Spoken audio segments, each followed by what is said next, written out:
The ongoing protests and civil unrest of 2020 here and around the country is the focus of a special report this week. Jet 24's Jocelyn Person is sharing voices from the community. We are finding hope together. Jocelyn. Jill, tonight we take a closer look at the issue of white supremacy through the eyes of one local African-American preacher. You might not think it's so much of an issue anymore, but then it could be at the heart of Black Lives Matter. Back in the early 1980s, a long time ago, as a young preacher in the city, the members of the KKK came, they burned a cross on our church lawn, and then they shot through our doors with a .357 Magnum. This scene of people wearing a white hood over their heads and gathered around a burning cross isn't new, but for some it raises many questions. Bishop Dwayne Brock was a young preacher during the time the Ku Klux Klan arrived in Erie. Although it was almost 40 years ago and may not be as organized as it once was, Brock feels white supremacy lingers here.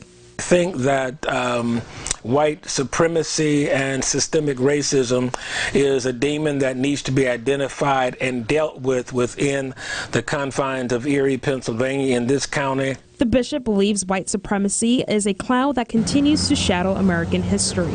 There are sympathizers of the KKK that are here today. They don't wear the white sheets anymore and the hoods anymore, but they're in various aspects of leadership throughout communities all over the country.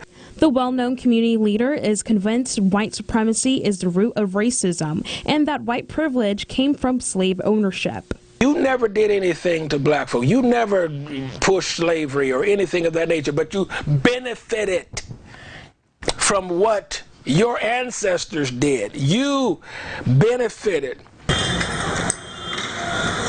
Could it be that the roots of today's protests grow from our past? There are young white men and young women of goodwill who are saying enough is enough. Black lives do matter.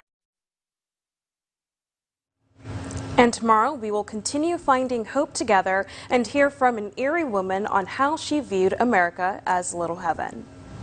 Thank you, Jocelyn, and be sure to watch Thursday beginning at 5:30 p.m. on Action News. We'll have a live in-studio conversation with Erie leaders about issues of race and social justice. We'll be joined by city and police officials, community leaders, and clergy during our Finding Hope Together special.